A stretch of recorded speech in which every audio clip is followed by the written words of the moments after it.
ఎడారిలో సెలయేరులు డిసెంబర్ 10వ తేదీ.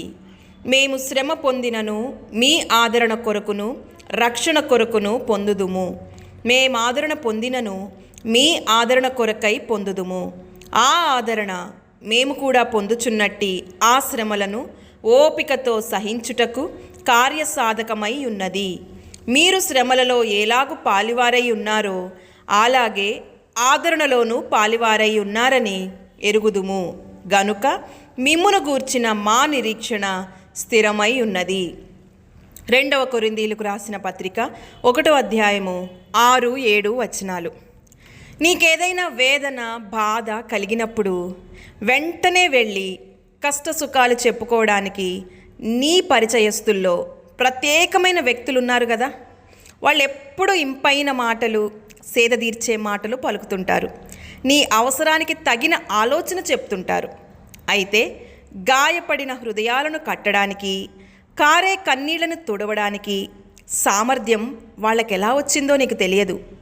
అయితే నువ్వు వాళ్ళ గత చరిత్ర తిరగేస్తే తెలుస్తుంది అందరికంటే వాళ్ళు ఎక్కువ శ్రమలను అనుభవించి ఉన్నారని. వాళ్ళ ఆనందాల పసిడి పాత్ర వాళ్ళ ఎదుటే బళ్ళున బద్దలైపోయింది ఒకనాడు. ఆటుపోట్లను చవి చూశారు వాళ్ళు. వాడిపోతున్న తీగల్ని చూశారు. మధ్యాహ్నం వేళనే అస్తమించిన సూర్యుని చూశారు. ఇదంతా వాళ్ళని ఈ విధంగా మనుషులకి ఆదరణ కారకులు అయ్యేలా చేయడంలో సహాయపడింది.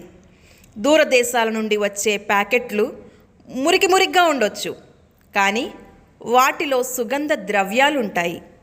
అలానే శ్రమలు భరించరానివిగా ఉండొచ్చు, కానీ వాటి క్రమశిక్షణలో మన ఔన్నత్యం ఉదాత్త గుణం పెరిగి ఇతరులకు సహాయపడే నిపుణతను పొందుతాము. శ్రమలలో చిరాకు పడొద్దు.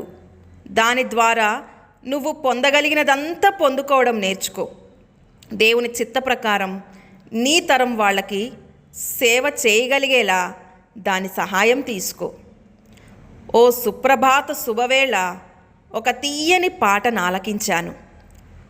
మృద మధుర ప్రార్థన గీత రవళిలో పులకించాను. ఆ పాట పాడిన స్వరం కోసం అన్వేషించి సరాగతానికి నేల కొరిగిన పక్షిని తిలకించాను. బాధలో రెక్కలు ముడిచిన ఆ జీవ ఆత్మని చూశాను. విలపించే లోకానికి చిరునవ్వునిచ్చే మధురిమను చూశాను. జీవన మాధుర్యం బాధలో వేదనలోనే ఉందని తెలుసుకున్నాను. ఆ గాయపడిన ఆత్మ గుచ్చుకున్న బాణంతో పాడుతూ ఉంది.